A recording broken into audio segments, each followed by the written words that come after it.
Thank you, Nitinji, for joining us today. It was a pleasure reading your book because, as you would also know, obviously, because you have written this book, that how many controversies surround Manusmriti, and I must say that I'm a very new and young guy to understand it properly, but I can see when I read the book that it is a really brave attempt on your behalf to take up this topic and clear out those confusions which are prevailing right now.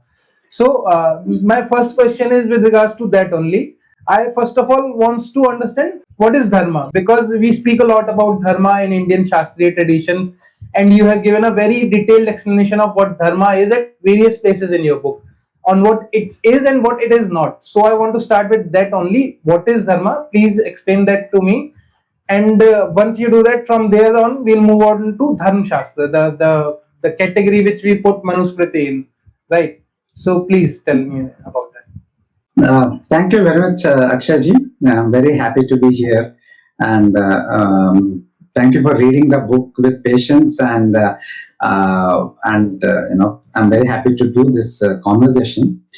Uh, uh, you are very correct that any discussion on Dharmashastra or any Hindu text has to begin with Dharma itself, because our civilization, our culture itself is called as, our religion itself is called as Sanatana Dharma. So there is Dharma there itself. So without having clarity on what Dharma is, no honest or no authentic discussion is possible. It is very unfortunate that today the term Dharma is very loosely used. So much so that people often put say dharmic this, dharmic that. You often hear things like dharmic feminism or dharmic modernity, and also so it is kind of, the word has been abused to that extent we are using it loosely. Is a dharmic nation a right usage or not, according to you? It can be a right usage when we understand the meaning of what the term dharma is. So what is happening is we are putting the term to anything that we want to present as something acceptable to us, without actually making those things align with the dharmic ideals. So it is merely a cosmetic way that we use it, so Just when we trying say to dharmic, that wave of Sanatan Dharma, I guess. yes. So a good best example will be this notion of dharmic feminism. The feminism, at its very fundamental level, at its fundamental level, it has many elements which deviates from dharma, which go against the dharmic ideas. So just by putting the name dharmic, it doesn't make those whatever the tenets of feminism as dharmic. So we have to first understand the term to use them. So I'm very glad that you asked this as a first question. So dharma, to put it very simply, we have many definitions in our shastras. So etymologically also, definitions, simple definitions such as dharma iti dharma. So that which bears, that which upholds, that which supports, that which nurtures, that which sustains is dharma. So dharana is a very broad term in itself. So it can be interpreted, it can be translated into all these terminologies: that which bears, that which supports, nurtures, upholds, and sustains, etc. So then the question arises: what does this sustain or support or nurturing mean, especially in the context of humans, right? So because dharma is a broad term, it can be spoken in a cosmic context. It can be spoken in, at a cosmic context we call it as rita, which refers to cosmic order. It can be understood in a legal context, in ethical context. So there are many dimensions to it. But at the heart of it, what does it mean to uphold, to sustain or nurture? So we have in Mahabharata and all definitions, Mahanayana Upanishad, etc. definitions such as, dharma upholds all beings, dharma upholds the entire universe, and dharma is something which helps one to get rid of the karmic demerits, what is called as papam. So so when we take all of this into account, the question would be, what does it mean at the individual level to say that dharma upholds all beings? That means dharma is something that upholds myself also. So that we get an idea of that in a definition given by Vaisheshika Sutra. Very interesting, very meaningful definition. It says that dharma is that a means, a method that when practiced, that when implemented, imparts or leads to, results in abhyudaya nishreyasa. So what it means simply is, dharma then becomes a reference to human actions. So when we perform action, dharma is such kind of action which will give us results, the karma phala, in the form of abhyudaya nishreyasa. What is this abhyudaya? What is this nishreyasa? Abhyudaya refers to all forms of material happiness. Okay. Kama and artha, iha and paraloka. So iha loka means in this world we are able to experience happiness in the material world through fulfillment of our desires, through attainment of prosperity, etc. And in the paraloka, that is after the death of the body, we are able to, say for example, reach Swarga, where we experience pleasure, happiness. So this is abhyudaya. Nishreyasa refers to moksha. That is the ultimate state of ananda, the ultimate liberation from the freedom from the cycle of birth, death. Basically, this samsara which is full of sorrow. So liberation from that moksha is called as nishreyasa.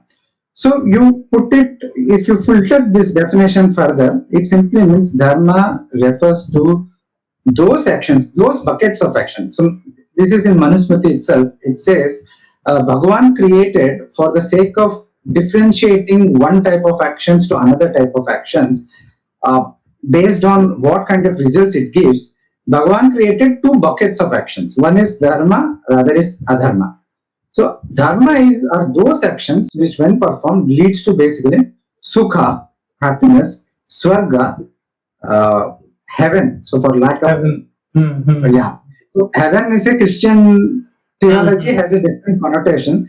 In our this one Swarga has a different connotation, but essentially Swarga for us is attained through our karmas, and it is in the form of sukha, that is happiness only. So it is an afterlife concept, or it is? It is afterlife only. Ihaloka, paraloka is afterlife. So attainment of a state of happiness, a loka of happiness is Swarga. So sukha in this life, Swarga after the death of the body, and chitta shuddhi, purification of the mind, which will eventually make one capable to pursue and attain moksha, that is nishreyasa. So sukha, Swarga, chitta shuddhi, and eventually open the path to moksha. Moksha. This is what the bucket of actions called dharma is capable of giving us, and that is what makes it dharma.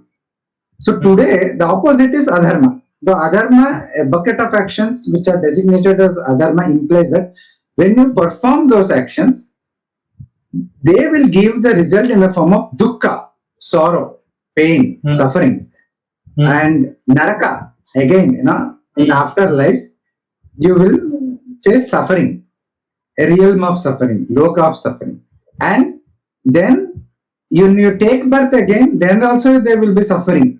But when you do dharma, then your next life, janma also, you will be in a more favorable circumstances to experience happiness. And so for adharma, it is dukkha, naraka, and chitta bhranti, opposite. There is no chitta shuddhi, there is no purification of the mind, but rather you will be more and more entangled in the world, more and more you will be addicted to kama, krodha, lobha, moha, the Arishad Vargas, lust, anger, and jealousy. See, all these will increase. All this will be entangled within the different roots of Maya, samsara. Yes, samsara. So this leads to samsara bandhana. Rather than moksha, it will increase your attachment and entanglement with the samsara bandhana. So these are two opposite results. One is the bucket of dharma, other is bucket of adharma. So what this makes it very clear is that when we use the term dharma or adharma, we have to always keep in mind these fundamental implications, fundamental meaning of dharma. So we may use it in different contexts. Say, for example, legal context also we use, ethical context we use, in different dimensions. So, for example, today we speak about dharmic environmentalism. So that is also another example. So whatever you are using the term, so if we have to use it in an authentic manner, we have to keep in mind these fundamental understanding of dharma.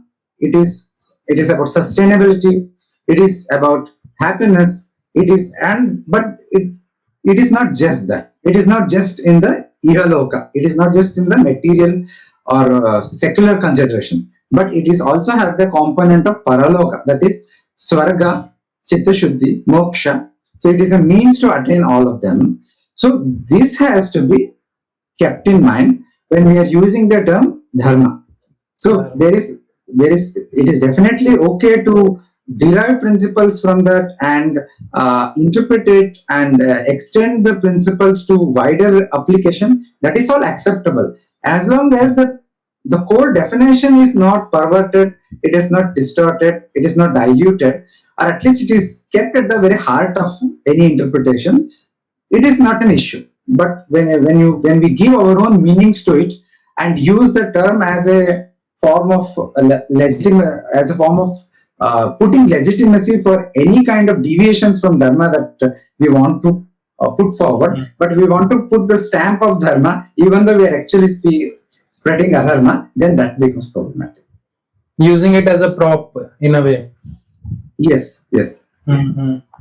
So it got me curious, just briefly, if you may, what is the interpretation of parloka for Indians, for Indian shastric traditions, and how does it differs from the Christian and Islamic ways of interpreting swarg, or not swarg, heaven or jannat as they call it.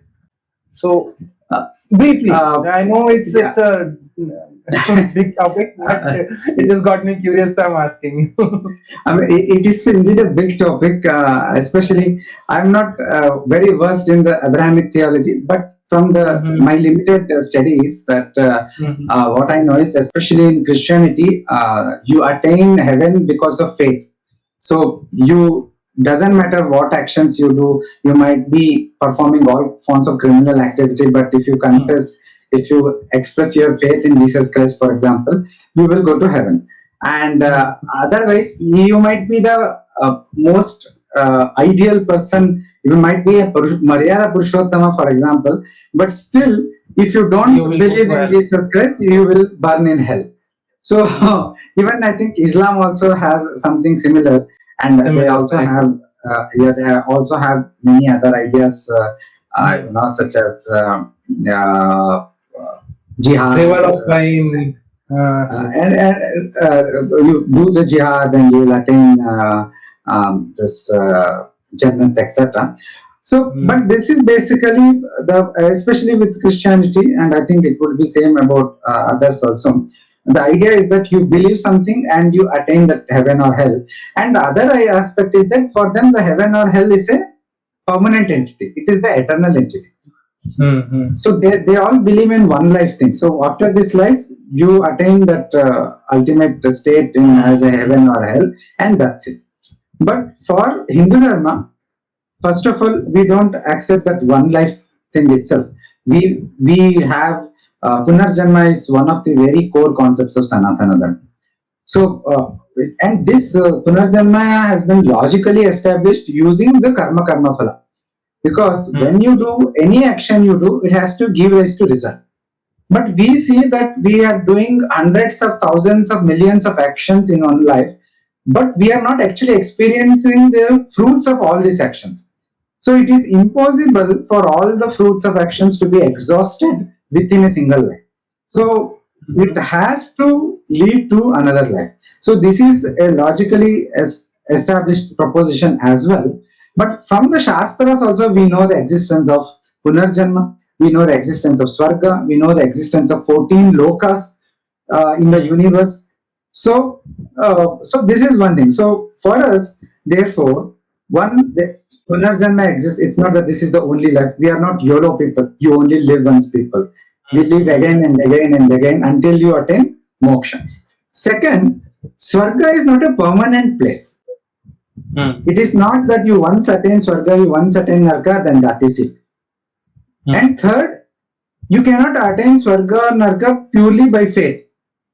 When your actions are criminalistic, when your actions are adharma oriented, then you cannot simply claim that I believe this and your actions will be wiped, the slate will be wiped clean.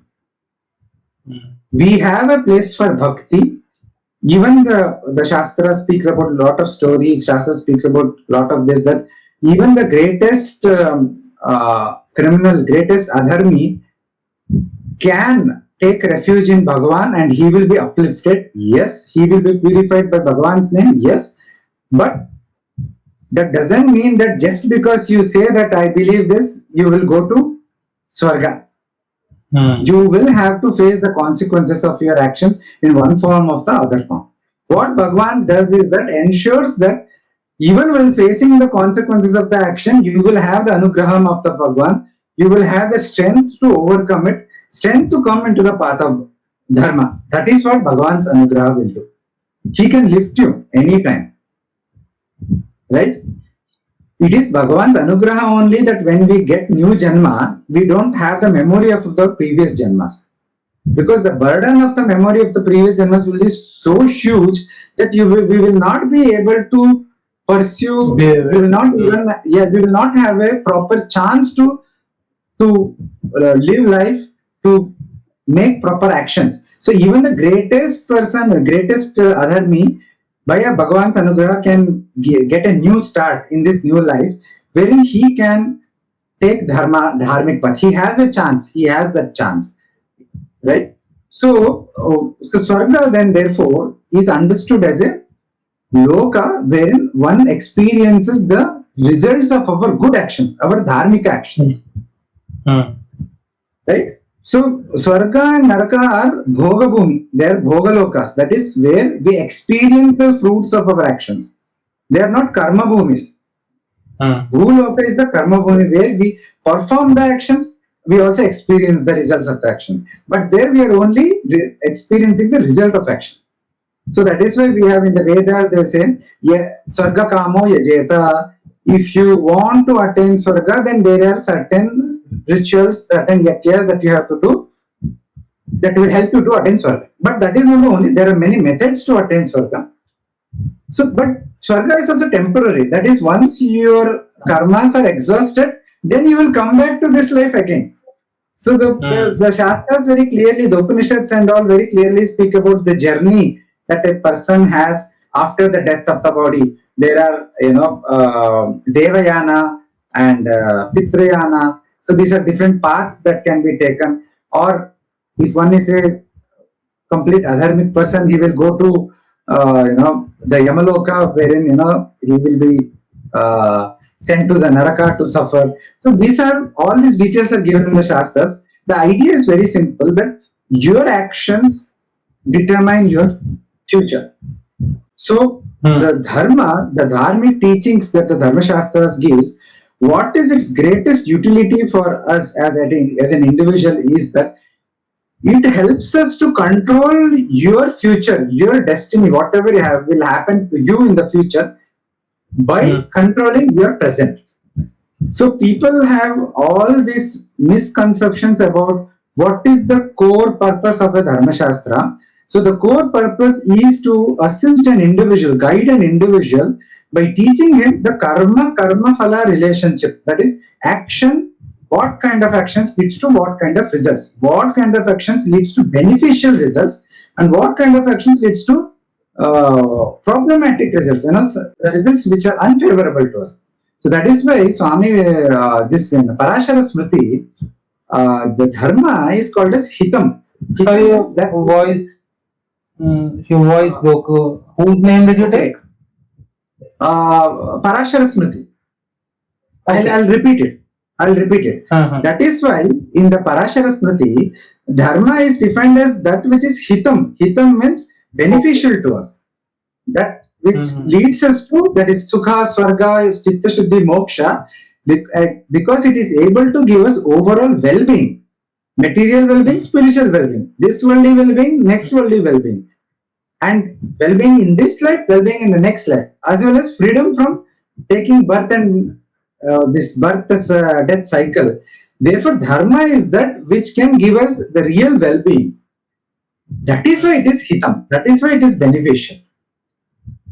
So we have to understand the entire dharmic discourse, be it in the Dharmashastra, be it in the Manusmriti and other Smritis, Mahabharata, etc., or be it in the contemporary context. We have to always have this understanding at the core. The Dharma is that refers to actions, human actions, and those actions, those bucket of actions, which can give us overall well-being, material, spiritual, all kinds of well-being.